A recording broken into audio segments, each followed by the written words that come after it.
Mendel ने बच्चों जो मोनोहाइब्रिड कोर्स दिया था, इस मोनोहाइब्रिड कोर्स के बेसिस पर दो कंक्लूजन या हम कहें दो लॉ ऑफ इनहेरिटेंस दिए थे। इनहेरिटेंस रिलेटेड दो लॉ दिए, उसमें एक आता है लॉ ऑफ डोमिनेंसी और एक आता है लॉ ऑफ सेग्रीगेशन। इसका एक नाम और होता है law of purity of gametes. Mendel ने बच्चों ये दो लॉ दिए, लेकिन हम मेंडल का एक लॉ पढ़ते हैं, लॉ ऑफ इंडिपेंडेंट। लेकिन मेंडल ने वो लॉ नहीं दिया, क्योंकि वो जो लॉ बना था वो डायहाइब्रिड पे बेस्ड था। मोनोहाइब्रिड पे दो ही लॉ दिए, कौन कौन से? Law of dominancy, law of segregation. मैंने इंडिपेंडेंट का नाम नहीं लिखा क्योंकि वो किस पे बेस्ड है? डायहाइब्रिड। तो मैं आपको जो डायहाइब्रिड कोर्स पढ़ाऊंगा वही लॉ समझाऊंगा। अरे बात समझना। तो एक क्वेश्चन तो बच्चों एग्जाम में यही पूछेंगे, मोनोहाइब्रिड पर कौन सा लॉ बेस्ड नहीं है? लॉ ऑफ इंडिपेंडेंट असॉर्टमेंट, वो मोनोहाइब्रिड पे बेस्ड नहीं है। एक एक करके समझते हैं। अच्छा, इस बार बच्चों नीट में ये लॉ ऑफ डोमिनेंसी से क्वेश्चन आया था, बहुत अच्छा क्वेश्चन था। इन्हीं के उसने ये जो पॉइंट लिखा ना, इन्हीं को पूछा गया था, समझिएगा। लॉ ऑफ डोमिनेंसी में मेंडल ने पहली बात कही, मेंडल कहते हैं character is controlled by factor. जैसे अच्छा, मेंडल थोड़ी फेमस नहीं थे ना, जब भी वो किसी से मिलते थे ये बोला करते थे character is controlled by factor. उनका कहना था कि मान लीजिए यहाँ पर ये एक प्लांट, समझाने के लिए मैंने कहा ये प्लांट यहाँ टॉल है, ये टॉल प्लांट का एक कैरेक्टर ही है। अच्छा, इसी तरह से यहाँ प्लांट अगर ड्वार्फ है तो ये ड्वार्फ भी प्लांट का एक तरह से क्या है बच्चों? कैरेक्टर। मेंडल कहता था कि ये जो कैरेक्टर आ रहे हैं, टॉल या ड्वार्फ जो भी आ रहे हैं, इनको कंट्रोल करने के लिए इनके अंदर कुछ ना कुछ तो है, कुछ ना कुछ तो है। और मेंडल ने उसी कुछ ना कुछ का एक हाइपोथेटिकल नाम दे दिया, फैक्टर। क्या मेंडल फैक्टर को समझा पाया था? बस उसने ये कहा था कि फैक्टर होते हैं, वो कहता था फैक्टर, लेकिन फैक्टर कहाँ होते हैं उसका कोई जवाब नहीं था। तो हम ये मानेंगे कैसे फैक्टर होते हैं? यस, उस फैक्टर को बच्चों मैंने यहाँ पर इस प्लांट के अंदर टी से लिख दिया। बताओ ये टी क्या चीज है? फैक्टर। मेंडल इसको फैक्टर बोलता था। अगर ड्वार्फ है तो इसके अंदर क्या स्मॉल टी होगा, और ये स्मॉल टी भी यहाँ पर क्या है? फैक्टर। तो मेंडल की पहली लाइन बताओ, कैरेक्टर को कंट्रोल करने के लिए। फिर वो कहते हैं ये फैक्टर एक स्टेबल यूनिट है, स्टेबल होता, चेंज नहीं होता, जैसा ये है क्या हमेशा वैसे ही रहेगा? मेंडल ने तो ये कहा था कि ये चेंज नहीं होता। साथ ही साथ उसने कहा था कि ये डिस्क्रीट होती है। डिस्क्रीट का मतलब सेपरेट, जैसी है वैसी रहेगी, किसी के साथ मिक्सअप वगैरह नहीं होती, हमेशा इसी तरह से इंडिविजुअली रहे। फिर उन्होंने कहा पहला पॉइंट बताओ कैरेक्टर को कंट्रोल करने के लिए। सेकंड पॉइंट कहते हैं कि ये जो फैक्टर्स होते हैं ये पेयर्स होते हैं। ऐसे समझो, ये अगर टॉल है तो इसको टॉल बनाने के लिए इस प्लांट के अंदर या तो एक और कैपिटल टी या स्मॉल टी कुछ तो होगा। समझाने के लिए मैंने कैपिटल टी ले लिया। बताओ ये कैपिटल टी भी तो फैक्टर ही है। बताओ यहाँ कितने फैक्टर बैठे? और दो है तो मिला के बोलोगे पेयर। बताओ फैक्टर अगर पेयर, फिर बताइए द्वार बनाने के लिए क्या स्मॉल टी है, लेकिन इसके अंदर क्या एक स्मॉल टी और होगा? बताओ ये स्मॉल टी भी क्या है? बताओ फैक्टर दो है तो मिला के, तो दो बातें होगी, character is control by and factor occur. अच्छा, पेयर की फॉर्म में तो समझ रहे हैं कि प्लांट में जैसे टी है तो उसके जैसा एक और या तो कैपिटल टी या स्मॉल टी कुछ ना कुछ तो। फिर मेंडल ने तीसरी बात कही कि जो डिसिमिलर फैक्टर होते हैं उसमें एक डोमिनेंट होगा और एक रिसेसिव। ऐसे समझो, ये मेरे पास कैपिटल टी हमने क्रॉस किया, स्मॉल टी ये पेरेंट्स थे, क्रॉस किया तो बताइए क्या यहाँ पर F1 बनेगी? बताओ इधर से क्या आएगा? इधर से। बताओ ये कंडीशन सिमिलर या डिसिमिलर? तो मैं इसको लिख सकता हूँ क्या ये डिसिमिलर फैक्टर्स है, या इसे आप हेटेरोजाइगस भी कह सकते हो। अब यहाँ पर जितने भी प्लांट आए थे मेंडल को पता है सारे टॉल आए थे। जब ये टॉल आए तो मुझे बताइए इस कैपिटल टी की वजह से आया स्मॉल टी, तो क्या इस कैपिटल टी अलील ने या फैक्टर ने क्या अपने आप को शो किया? इसने अपने आप को शो किया, मतलब इसने अपने आप को एक्सप्रेस किया। अच्छा, इसने अपने आप को एक्सप्रेस, तो मुझे इतना बताओ दोनों एक्सप्रेस करते हैं या एक? मेंडल ने कहा जो एक्सप्रेस हो गया वही डोमिनेट है, तो मेंडल उसे डोमिनेंट फैक्टर बोला करता था, और जो शो नहीं हुआ वो रिसेसिव फैक्टर बन गया। तो समझ आया? तो मेंडल ने कहा डिसिमिलर में बताओ एक फैक्टर तो दूसरा रिसेसिव, और इसी डोमिनेंट की वजह से सारे प्लांट टोल आए। क्या मेंडल को F1 में ड्वार्फ मिला था? क्या सारे टोल ही मिले थे ड्यू टू डोमिनेंस? ये डोमिनेंसी की वजह से इसने अपनी डोमिनेंस दिखा, इसी वजह से सारे क्या आए थे? टोल आए। मेरे पास समझे? अब बच्चों मैं एक लाइन बोलता हूं, जरा सोच के बताइएगा सही है गलत है। कई बार ऐसे स्टेटमेंट बना के पूछेंगे, in similar factor one is dominant and another is recessive. मैंने क्या बोला? इन। बताओ ये कैपिटल टी कैसे फैक्टर है? अब इस सिमिलर में एक डोमिनेंट है एक रिसेसिव है। नहीं, सिमिलर में तो या तो दोनों डोमिनेंट होंगे या फिर हो सकता है दोनों रिसेसिव हो जाए। अरे बात ना, बताओ सिमिलर में तो दोनों या दोनों, तो फिर एक डोमिनेंट एक रिसेसिव का बोलना चाहिए डिसिमिलर। तो आप लोगों से बच्चों जब एग्जाम में पूछेंगे वो ऐसी गलती करेंगे, वो क्या करेंगे? पूरा ये जो मैंने लाइन बोली ना ये ऐसा लिखी रहेगी, बस यहाँ पर डिसिमिलर को हटा के चुपके से सिमिलर लिख देंगे और फिर गलती कराते हैं। अरे बात समझ रहे हैं? मेंडल की ये जो डोमिनेंसी वाली बात है होमोजाइगस में अप्लाई होती है हेट्रो। हाँ, मेंडल ये कहता था कि हेट्रो में एक डोमिनेंट और एक रिसेसिव। अरे बात समझे? अच्छा, मेंडल ने बच्चों ये कह तो दिया कि डिसिमिलर में एक डोमिनेंट होगा और एक रिसेसिव होगा, लेकिन मेंडल की ये जो बात मैं आपको समझा रहा हूँ ये हर जगह अप्लाई नहीं। मेंडल की बात हर जगह अप्लाई, मतलब कई ऐसे केसेस देखे गए, कई ऐसे एग्जांपल देखे गए हैं जहां पर मेंडल ने जो बात कही ना वो फेल हो जाती है। इसके बच्चों लॉ ऑफ डोमिनेंसी के दो सबसे मेन एक्सेप्शन होते हैं, और इनके एक्सेप्शन में जैसे पहला आता है को डोमिनेंसी और दूसरा यहाँ आता है इनकम्प्लीट डोमिनेंस। तो इसके दो सबसे मेजर एक्सेप्शन है, को डोमिनेंसी और इनकम्प्लीट डोमिनेंसी। एक बार इसको समझ लो, ये दोनों टॉपिक वैसे अपने मॉड्यूल में एनसीईआरटी में आगे लिखे, मैं डिटेल में आगे ही पढ़ाऊंगा, बस मैं तो अभी एक हल्का सा आइडिया दे रहा हूं। मैंने एक कल लिखा A1 एक लिखा A2, बताओ सिमिलर या डिसिमिलर? क्या ये डिसिमिलर है? हाँ, अगर बच्चों में ऐसे लिखता A1 A1 तो, लेकिन A1 A2 तो। अब बच्चों कभी कभी, हमेशा नहीं, कभी कभी ऐसा होता है कुछ केस में कि ये जो अलील है ये तो डोमिनेंट है ही, ये जो दूसरा वाला है ना ये भी डोमिनेंट हो जाता है। मतलब ये डोमिनेंट है तो ये भी। बताओ यहाँ कितने डोमिनेंट है? दोनों दोनों फैक्टर डोमिनेंट है, तो दोनों का डोमिनेंट होना ही कहलाता है कोडोमिनेंस। जब भी बच्चों दोनों फैक्टर डोमिनेंट आ जाए समझ आना, कोडोमिनेंस। अच्छा, मेंडल ने क्या कहा था? दोनों में से एक डोमिनेंट तो दूसरा, लेकिन यहाँ तो दोनों डोमिनेंट हो गए, मेंडल की बात फेल हो गई। मेंडल ने क्या कहा था? डिसिमिलर में एक डोमिनेंट एक रिसेसिव। यहाँ क्या हुआ? दोनों डोमिनेंट हो गए, मतलब मेंडल की बात यहाँ फेल हो गई, मतलब कोडोमिनेंस आते ये लोग फेल हो जाते हैं। सिमिलरली जब बच्चों इनकम्प्लीट डोमिनेंस आती है, इसका एक बहुत अच्छा एग्जांपल आगे डिटेल में पढ़ेंगे भी, मिराबिलस जलापा में देखा जाता है। मिराबिलस जलापा जो प्लांट है इसमें जो फ्लावर कलर आते हैं, इसमें फ्लावर कलर में एक होता है जैसे रेड कलर और व्हाइट कलर। रेड के लिए बच्चों मैंने जीनोटाइप पुट किया कैपिटल आर, व्हाइट के लिए लिखा स्मॉल स्मॉल, क्रॉस करा के देखो क्या आएगा? Capital R small R. अब बताना सिमिलर डिसिमिलर, क्या ये अगेन डिसिमिलर? अच्छा, यहाँ पर बताओ एक कैसा होगा? डोमिनेंट, मेंडल की बात कर रहा हूँ, बताओ एक कैसा होगा? क्या रिसेसिव होगा? अब बच्चों यहाँ पर अगर ये डोमिनेंट है, सभी सोच के जवाब देना कौन सा कलर? क्या यहाँ रेड कलर आना चाहिए? बिल्कुल, यहाँ पर एक्सपेक्टेड है कि रेड आएगा, लेकिन जब बच्चों मिराबिलस जलापा के फ्लावर कलर को देखा गया तो यहाँ पर इस कंडीशन में रेड नहीं आता, पिंक आ जाता है ना, व्हाइट आता, क्या आता है? पिंक आ जाता है, मतलब यहाँ पिंक कलर देखने को मिल गया। अब बताइए यहाँ सुना, अगर यहाँ रेड आता तो मेंडल की बात सही होती, रेड आता तो मेंडल की बात, क्योंकि ये डोमिनेट होता और अपनी डोमिनेंस दिखा देता, लेकिन यहाँ पिंक आया, इसका मतलब ये अपनी डोमिनेंस दिखा नहीं पाया, और इसी ने अपनी डोमिनेंस नहीं दिखा पाई, इसलिए बच्चों इसको नाम देना पड़ा इनकम्प्लीट डोमिनेंट, और इसी की इनकम्प्लीट डोमिनेंस से पिंक आता है। आपको समझ में आया? बताइए यहाँ पर मेंडल की बात कब अप्लाई होती? जब कलर रेड आता, लेकिन यहाँ रेड नहीं, पिंक आ गया, यानी मेंडल की बात फेल हो गई। बताइए पिंक क्यों आ गया? क्योंकि इसने अपनी पूरी तरह से डोमिनेंसी शो हाँ, क्योंकि डोमिनेंसी शो करता तो रेड आता, ये अपनी डोमिनेंसी शो नहीं कर पाए इसलिए नाम देना पड़ा इनकम्प्लीट डोमिनेंसी, और इस केस में भी ये लो फेवर। तो कभी आपसे पूछे लॉ ऑफ डोमिनेंसी और इस केस में भी ये लो फेवर, तो कभी आपसे पूछे लॉ ऑफ डोमिनेंसी क्या यूनिवर्सल है, बताइए ये यूनिवर्सल लॉ नहीं है तो किसके एक्सेप्शन है, कितने, तो ये दोनों याद रखना, कोडोमिनेंसी और इनकम्प्लीट डोमिनेंसी, ये दोनों इसके मेजर एक्सेप्शन। इन दोनों को खैर मैंने भी तो हल्का आइडिया दिया आपको, डिटेल में इसके बारे में काफी बातें मैं आगे समझाऊंगा, जो बातें यहाँ समझ हुई थी समझते हैं। लॉ ऑफ सेग्रीगेशन, या इसी को बच्चों एक नाम और लिखा गया है law of purity of gametes. Law of segregation में मेंडल ने दो बड़ी इंपॉर्टेंट बातें कही, सबसे पहला फैक्टर्स वर शो एनी ब्लेंडिंग, मैंने दो बड़ी इंपॉर्टेंट बातें कही, सबसे पहला factors never show any blending, factors never show any blending, factor कभी भी ब्लेंड नहीं होते, कभी भी मिक्स अप नहीं होते, factors never show any blending. जैसे बच्चों इसको कैसे समझेगा, ये मेरे पास यहाँ पर प्लांट है और ये समझाने के लिए मैंने कह दिया ये इंप्योर टॉल है, जीनोटाइप। हाँ, इंप्योर टॉल का जीनोटाइप क्या हो जाएगा, कैपिटल टी स्मॉल टी, बताओ कितने फैक्टर इस प्लांट में, तो यहाँ पर ये दोनों आपस में क्या कहलाते हैं फैक्टर, ये फैक्टर क्या पेयर की फॉर्म में भी है। अभी आप लोग को दोनों फैक्टर ध्यान से देखो क्या अलग अलग दिख रहे हैं, मेंडल ने कहा ये फैक्टर कभी मिक्स नहीं होंगे, मतलब यहाँ पर ऐसा नहीं होगा कि अगर आपसे मैं 10 दिन बाद कहूँ तो 10 दिन बाद ये टी और स्मॉल टी आपस में मर्ज होकर टी डेश। अच्छा, अगर ये मर्ज हो गए तो इसे क्या कहेंगे, ब्लेंडिंग, लेकिन मेंडल कहता है ब्लेंडिंग, तो बताओ 10 दिन बाद भी टी स्मॉल टी अलग ही रहेंगे, इवन मैं तो कहूँगा आज से 50 दिन बाद भी देखोगे तभी टी स्मॉल टी अलग ही रहेंगे, मतलब जैसे आज है अलग अलग वैसे ही अलग अलग है, यानी फैक्टर कभी भी ब्लेंड। मेंडल से पहले के जो साइंटिस्ट थे उन्होंने भी जेनेटिक्स पे कुछ काम किया था, लेकिन वो साइंटिस्ट ब्लेंडिंग के ऊपर बड़ा जोर देते थे, वो कहते थे ब्लेंडिंग होती है, लेकिन मेंडल ने बच्चों इस चीज का बहुत अपोज किया। मेंडल को कहा जाता है कि वो पहले से साइंटिस्ट थे जो ब्लेंडिंग को मना करते थे, उन्होंने कहा कि कभी भी ब्लेंडिंग होती नहीं है, कभी ब्लेंडिंग होती नहीं है, यहाँ पर ये कभी मिक्स नहीं होंगे, कभी टीडेश नहीं होंगे। चाहे बच्चों ह्यूमन पे भी देखिए, मान लीजिए किसी ह्यूमन में कैपिटल स्मॉल दो फैक्टर है, जब ये पर्सन 50 साल का होगा बताइए क्या ये दोनों मर्ज होकर एडेश बन जाएंगे, नहीं डबल एडेश बनेंगे, तो फिर क्या ये कैपिटल स्मॉल अलग ही रहेंगे। अच्छा, इवन जब ये पर्सन सेंचुरी पूरी कर रहा होगा तब भी ये दोनों फैक्टर अलग ही रहेंगे, मैं तो कहूंगा जब ये पर्सन ऊपर भी जा रहा होगा ना, हाँ तब भी ये फैक्टर दोनों अलग अलग जाएंगे, बस एक दूसरे को बाय करते रहेंगे। तो फैक्टर कभी भी ब्लेंड कौन से लो फैक्टर, सेग्रीगेशन, तो सेग्रीगेशन का पहला फैक्टर, पहला point factors never show any blend. फिर बच्चों उन्होंने दूसरी बात कही, उन्होंने कहा कि जब गैमेट का फॉर्मेशन होता है at the time of gamete formation, जब गैमेट का फॉर्मेशन होता है तो ये जो दोनों फैक्टर आपको दिख रहे हैं गैमेट बनाते टाइम ये दोनों फैक्टर अलग हो जाते हैं, और मेरे ख्याल से आप लोगों को गैमेट बनाने का तरीका मैंने आपको समझा दिया है। हेटेरोजाइगस से क्या करोगे, फॉर्म बना लोगे, यहाँ पर जब गैमेट बनेंगे बताइए इन दोनों में से यहाँ पर अगर कैपिटल टी आ गया तो क्या स्मॉल टी भी में आएगा, तो फिर स्मॉल टी क्या दूसरे वाले में चला जाएगा, बताइए यहाँ पर दोनों क्या साथ थे, लेकिन गैमेट बनाते टाइम दोनों ये दोनों अलग अलग होना कहलाता है सेग्रीगेशन, मतलब गैमेट बनाते टाइम दोनों फैक्टर एक दूसरे से सेग्रीगेट हो, और सेग्रीगेट भी तरीके से होते हैं, ऐसे सेग्रीगेट होंगे कि दोनों में से एक गैमेट में कोई एक ही जाएगा, मुझे बताओ यहाँ पर कौन चला गया, तो इसमें कभी स्मॉल टी नहीं आएगा, और अगर इसमें स्मॉल टी आ गया तो कभी कैपिटल टी नहीं आएगा, मतलब ये प्रॉपर तरीके से अलग होते हैं, इसी को हम कहते हैं लॉ ऑफ सेग्रीगेशन।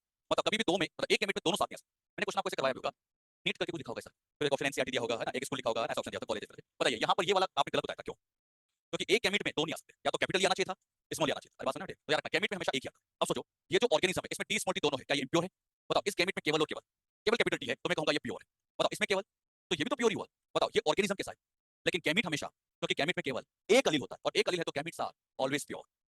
समझे कैसे, बताइए क्या ऑर्गेनिज्म इंप्योर हो सकता है लेकिन गैमेट्स हमेशा, अच्छा गैमेट्स हमेशा प्योर क्यों, क्योंकि गैमेट में कोई प्योर हो सकता है लेकिन गैमेट्स हमेशा, अच्छा गैमेट्स हमेशा प्योर क्यों, क्योंकि गैमेट में कोई एक ही अलील जाता है और एक अलील तो हमेशा प्योर होगा ही होगा, तो इसलिए कहा जाता है गैमेट्स आर ऑलवेज प्योर, इसलिए इस लॉ को एक नाम दिया गया law of purity of gamete, कि गैमेट हमेशा प्योर होता है। अरे बात सुनिए, मैंने अभी आपको यहाँ दो बातें सिखाई, बताओ पहली बात factor never show any blending, एक तो कभी ब्लेंडिंग नहीं होती, और दूसरा गैमेट बनाते टाइम दोनों फैक्टर एक दूसरे से अलग होते हैं, और अलग भी ऐसे होते हैं कि दोनों में से एक गैमेट में तो कोई एक ही जाएगा। अरे बात सुना, और ये अलग होना इसी को कहा जाता है सेग्रीगेशन। अच्छा गैमेट बनाते टाइम क्या फैक्टर अलग हो गए होंगे, यस, ये बच्चों हर जगह अप्लाई होता है, चाहे वो प्लांट हो एनिमल हो, हर जगह अप्लाई होता है, इसलिए कहा जाता है लॉ ऑफ सेग्रीगेशन एक यूनिवर्सल लॉ है, यूनिवर्सल, मतलब हर जगह अप्लाई होगा, ये हर जगह अप्लाई होता है, इसका कोई एक्सेप्शन नहीं है, ये यूनिवर्सल लॉ। लेकिन एक बच्चों गलती के टाइम पर, मतलब एक एब्नॉर्मलिटी के टाइम पर ये लॉ फेल हो सकता है, मतलब नॉर्मल कंडीशन में तो अप्लाई होगा ही होगा, लेकिन कुछ एब्नॉर्मलिटी होती है, मिस्टेक होती है, वहां लॉ फेल हो जाता है, और उस एब्नॉर्मलिटी का नाम है नॉन डिसजंक्शन। कभी नाम पता है, चलिए एक बार सुनो, यहाँ पर एक बात सभी ध्यान दीजिए, इधर देखिएगा सभी, यहाँ पर बच्चों ये कैपिटल टी मान लो ये क्रोमोसोम 1 है, ये क्रोमोसोम 1 है, मैंने एक बार आपको समझाया था गैमेट बनाते टाइम होमोलोगस एक दूसरे के आमने सामने रहते हैं, अच्छा 1 के सामने 2 के सामने, बताओ जब यहाँ पर ये क्रोमोसोम ऊपर जाएगा क्या ये नीचे जाएगा, इससे ये गैमेट बन गया, इससे ये गैमेट बन गया, बताओ इस गैमेट में क्या गया कैपिटल टी, और इसमें क्या ये प्रॉपर अलग हो रहे हैं, ये प्रॉपर अलग होना ही कहलाता है डिसजंक्शन, इसे बच्चों डिसजंक्शन या सेग्रीगेशन। लेकिन सपोज करिए यहाँ पर एक गलती हो गई, गलती ये हुई कि यहाँ पर ये जो 1 है, बताओ सामने क्या आना चाहिए 1, बट बाय मिस्टेक ये 1 इधर लग गया, ऐसा होना नहीं चाहिए, बाय मिस्टेक हो गया, बताओ स्मॉल टी में तो क्या इधर लग गया, तो बताओ जब ये दोनों जाएंगे तो दोनों ऊपर चले गए, बताओ इधर ही टी आ गया और इधर ही स्मॉल टी आ गया और इधर कुछ है ही नहीं, बताइए गैमेट बनाते टाइम प्रॉपर अलग हुई या मिस्टेक हो गई, और जब भी मिस्टेक होगी नाम दे देंगे नॉन डिसजंक्शन, कैसे को नॉन डिसजंक्शन कहेंगे।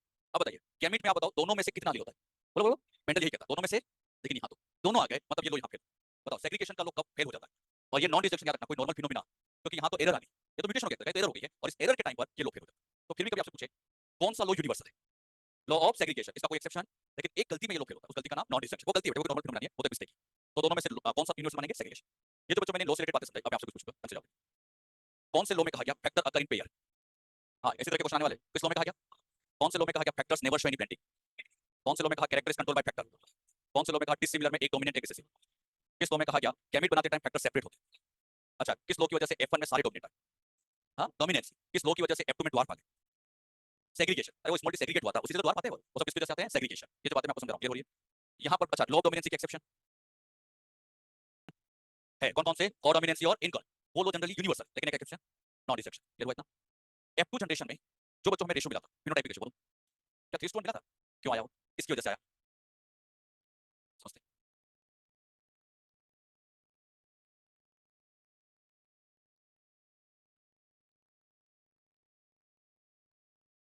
टी स्मॉल टी था लेकिन प्लांट सारे टोल आए थे, क्यों? क्या इसने अपनी डोमिनेंस दिखा दी थी? अब बच्चों F2 लाने के लिए हम क्या करते हैं, सेल्फी। जब बच्चों सेल्फी करेंगे तो T small T cross with T small T, यहां से गैमेट बनाते टाइम क्या कैपिटल टी स्मॉल टी अलग होंगे, नाम बोलो, सेग्रीगेशन। इधर से भी क्या क्या होगा, कैपिटल टी स्मॉल टी क्या अलग होंगे, नाम बोलो। अब बच्चों जब इसका कॉम्बिनेशन पता करना है, ये जो बॉक्स बनाते हैं इसका 180 स्क्वायर, सो क्या कहते हैं, नहीं 180 रहता, 180 स्क्वायर या चेकर बोर्ड। इसका बच्चों जब हमने सोल्व किया तो यहाँ आएगा टी टी, यहाँ बोलो कैपिटल टी स्मॉल टी, यहाँ कैपिटल टी स्मॉल टी, यहाँ स्मॉल टी। यहाँ पे बच्चों ये जो जीनोटाइप है एक बार लिख देता हूँ, T T T small T T small T small T small T, समझाने के लिए एक बार लिख रहा हूँ, T T T small T T small T small T small T. अब सब बच्चे ध्यान दीजिएगा, यहाँ ये जो स्मॉल टी है ये प्लांट टोल द्वार द्वार, ये बच्चों यहाँ पे द्वार पाया, ये जो द्वार पाया किसकी वजह से, बताओ क्या डोमिनेंसी काम आई, क्योंकि कैपिटल टी तो है नहीं, अरे और होमोजाइगस में डोमिनेंसी काम है, डोमिनेंसी तो तब काम आती है जब हेटेरोजाइगस हो। तो यहाँ पे देखिए ये द्वार पाने के लिए इधर से स्मॉल टी का सेग्रीगेट हुआ, इधर से स्मॉल टी, और इन्हीं के फर्टिलाइजेशन से द्वार पा गया। तो बताओ द्वार पाने के पीछे रीजन, तो ये जो वन आया है ये वन आता किसकी वजह से, सेग्रीगेशन, ये सेग्रीगेशन की वजह से। अच्छा यहाँ पर ये द्वार पाया, समझाने के लिए मैंने इसकी हाइट ले ली, ये समझाने के लिए मैंने 50 सेंटीमीटर, समझाने के लिए 50 सेंटीमीटर। अब जो यहाँ पर टी में ध्यान देना, प्लांट कैसा बनेगा, क्या टोल बनेगा? अच्छा ये टोल किसकी वजह से बना, ये भी एक तरह का सेग्रीगेशन, क्योंकि यहाँ पे भी कोई डोमिनेंसी का चक्कर है। डोमिनेंसी तुम तब बोलेंगे जब कंडीशन हेटेरोजाइगस हो। तो बताइए ये जो टोल यहाँ बना है एक तरह से ये भी किसकी वजह से बना, और इसकी जो हाइट है समझाने के लिए 100 सेंटीमीटर, इसकी हाइट 100 सेंटीमीटर थी। अब यहाँ पर ध्यान से देखिएगा, इस केस में ये जो टी स्मॉल टी है यहाँ प्लांट टोल बनेगा या द्वार, कैपिटल टी चाहता टोल ना, स्मॉल टी चाहता हूं, लेकिन फिर भी प्लांट टोल बना, और ये टोल भी यहाँ जो बनेगा क्या 100 सेंटीमीटर बनेगा, किसकी वजह से? अच्छा यहाँ प्लांट टोल, क्या ये भी डोमिनेंसी आ गई? तो बताइए यहाँ पर इस प्लांट को जब मैं ग्रो करता हाइट बोलो, तीन ऑप्शन देता हूँ 100 50 75, क्या ये 100 ही बनेगा? बिल्कुल इसके इक्वल बनेगा, ये 100 बनेगा, ये 100 सेंटीमीटर। अच्छा ये वाला क्या ये भी 100 सेंटीमीटर बनेगा, ये 100 सेंटीमीटर बनेगा। अब यहाँ पर टोल बना, यहाँ पर भी टोल बना, किसकी वजह से? डोमिनेंसी बोलो, ये डोमिनेंसी, ये बोलो सेग्रीगेशन, ये बोलो सेग्रीगेशन। अब यहाँ पे टोटल रेशियो निकालते हैं, बताइए टोटल टोल 3 और द्वार 1, रेशियो क्या क्या? इस 3:1 में सेग्रीगेशन काम आया या नहीं आया, डोमिनेंसी काम? तो बताइए 3:1 किस किस वजह से, डोमिनेंसी की वजह से भी आया और सेग्रीगेशन की वजह से भी आया, समझे? तो कभी आपसे पूछे 3:1 रेशियो लाने में किसका कंट्रीब्यूशन, दोनों का। अब मान लो एक को टिक करना, डोमिनेंसी, अगर एक को टिक करना पड़े तो एनसीईआरटी, अपनी एनसीईआरटी में जो 3:1 पॉइंट लिखा है ना, ये लॉ ऑफ डोमिनेंसी में लिखा है ना, तो वैसे दोनों सही है, मैं गलती बोल रहा हूं, दोनों सही है, बट प्रायोरिटी डोमिनेंसी को क्यों दे रहे हैं, एनसीईआरटी। अच्छा इसको लॉजिकली भी सुना, ये सेग्रीगेशन तो बच्चों यूनिवर्सल हर जगह लगता है। सपोज करिए कि ये जो टी है, ये जो टी है अपनी डोमिनेंसी पूरी तरह से नहीं दिखा पाया, पता है कैसे भाई, इनकम्प्लीट डोमिनेंस हो गया। यहाँ पर कैपिटल टी इसमें तो प्लांट का टोल बनेगा, ये यहाँ टोल बन गया और ये सेंटीमीटर वाइज 100 आएगा। अच्छा यहाँ प्लांट द्वार बन गया और यहाँ पर ये जो द्वार बना समझाने के लिए ये 50 आएगा। अब बच्चों ये कैपिटल टी स्मॉल टी में बनना तो टोल ही चाहिए था, लेकिन मान लो ये अपनी डोमिनेंसी शो, अच्छा डोमिनेंसी शो नहीं कर पाया, मतलब ये तरह का क्या हो गया, इनकम्प्लीट डोमिनेंसी हो गया। और आगे में पढ़ाऊंगा जब ऐसा होता है ना, तो ना ये 100 आएगा ना 50 आएगा, ये दोनों के बीच की हाइट आएगी, और ये बीच की हाइट का 75 आ गई। अच्छा ये जो टोल है इसको मैं टोल ना क्या, इंटरमीडिएट टोल। अरे टोल तो तब बोलता जब 100 होता, अच्छा द्वार भी नहीं बोल सकता क्योंकि 50 भी नहीं। तो बताइए दोनों के बीच की हाइट है इंटरमीडिएट। अब बताइए यहाँ पर ये टोल ये कैसा है, इंटरमीडिएट टोल। अब इसकी हाइट बताओ 100 50 या 75, अरे ये इनकम्प्लीट होने से यहाँ भी तो इनकम्प्लीट, क्या ये भी 75 आएगा? बताइए ये भी यहाँ पर कैसा था, इंटरमीडिएट टोल। अब सभी बच्चे बताएंगे टोल यहाँ कितना है, 1, बताओ इंटरमीडिएट और द्वार रेशियो क्या होगा? अच्छा 1:1 इसलिए हो गया क्योंकि डोमिनेंसी फेल हो गई, क्योंकि यहाँ डोमिनेंसी काम ही नहीं कर रही, यहाँ तो क्या आ गई, इनकम्प्लीट डोमिनेंसी आ गई, तो रेशियो बदल जाएगा, समझे? बताइए अगर डोमिनेंसी अप्लाई होती तो रेशियो 3:1 होता, लेकिन ये रेशियो 1:1 चेंज क्यों हो गया? क्योंकि डोमिनेंसी अप्लाई नहीं हुई, यहाँ पर इनकम्प्लीट डोमिनेंसी आ गई, इसलिए रेशियो बदल जाता है। तो बताइए 3:1 आने में क्या डोमिनेंसी का रोल है, सेग्रीगेशन का है, दोनों में से एक को टिक कर दो, क्योंकि ये डोमिनेंसी जब फेल होगी रेशियो 1:1 आएगा। और ऐसा आगे पढ़िए, रेशियो 1:1 आएगा, और ऐसा आगे पढ़िए, डोमिनेंसी दो केस में फेल, को डोमिनेंसी और इनकम्प्लीट डोमिनेंसी। और वाकई में जब मैं आपको पढ़ाऊंगा वहां रेशियो 3:1 नहीं 1:2:1 ही आएगा। अब तो मैं कुछ बात आप लोगों से पूछूंगा, बराबर जवाब दें। F1 में सारे टोल आए ड्यू टू, F2 में द्वार पा गया, 3:1 रेशियो आया, डोमिनेंसी प्लस सेग्रीगेशन दोनों बोलेंगे हम, तो एक को टिक करना, डोमिनेंसी। फिर क्वेश्चन आ गया डोमिनेंसी फेल होगी रेशियो, तो 3:1 नहीं रेशियो फिर 1:2:1 हो जाएगा, और ऐसा आगे आएगा, बात समझे? तो ये पॉइंट पे लिख लो, जो दिया है ये पूरा वही लॉ ऑफ डोमिनेंसी और लॉ ऑफ सेग्रीगेशन। इसमें लिखा है based on his observation monohybrid cross, Mendel ने दो रूल दिए थे, law of dominancy law of segregation. Law of dominancy में पहला पॉइंट लिखा है characters are controlled by discrete unit called factor, दूसरा पॉइंट लिखा है factors occur in pairs, third लिखा है इन अ डिसिमिलर, ये ध्यान रखना, इसकी बात करें dissimilar pair of factor, one member of the pair is dominant and another is recessive. फिर आगे लिखा है the law of dominancy is used to explain the expression of only one of the parental character in monohybrid cross in F1। F1 में दोनों trait आए थे या एक?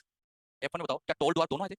F1 में केवल टोल आए थे ड्यू टू, हां देखा ना, लॉ ऑफ डोमिनेंसी एक्सप्लेन करता है कि F1 में केवल टोल आए। फिर आगे लिखा है and the expression of both in F2। अच्छा लॉ ऑफ डोमिनेंसी ये भी कहती है कि दोनों का एक्सप्रेशन पर, अभी थोड़ा सा गड़बड़ है, अब ये लाइन सही भी है और गलत भी है, इसको सोचने के ऊपर डिपेंड करता है। मुझे बताइए F2 में ये जो द्वार पाया इसमें डोमिनेंसी का रोल नहीं है, लेकिन इस F2 में ये जो टोल बने इसको छोड़ के ये जो टोल बने डोमिनेंसी बने, ये भी डोमिनेंसी काम आ रही है। तो F2 में क्या डोमिनेंसी काम नहीं आती? आती है। तो यहाँ पे इन्होंने ये बस थोड़ा सा लिख दिया कि expression of both in F2, मतलब दोनों को लाने में F2 का रोल है, दोनों को लाने में तो सेग्रीगेशन का भी रोल है, मतलब डोमिनेंसी का तो रोल है ही साथ ही साथ, लेकिन ठीक है एनसीईआरटी में लिखा तो आप मान के चले, थोड़ा सा इसमें कॉन्ट्रडिक्शन है। फिर आगे लिखा है it also explain the proportion of 3:1 obtain in the F2। क्या डोमिनेंसी 3:1 को एक्सप्लेन करती है? यस। अरे 3:1 को एक्सप्लेन करना दोनों करती है, दोनों कौन? डोमिनेंसी एंड सेग्रीगेशन, एक को टिक करना हो। अरे एनसीईआरटी में 3:1 आप देखो ना, डोमिनेंस भी लिखा है। इसमें क्या था कि एक को टिक करना था, आप ये टिक करना। अच्छा, सेग्रीगेशन का जो पॉइंट है तो आसानी से दिक्कत नहीं आती, इस पॉइंट में तुम्हें बस बच्चे परेशान होते हैं, तो ये आप लोग पढ़िएगा आज। अच्छा, इसमें आपको कुछ लास्ट क्लास में पढ़ने के लिए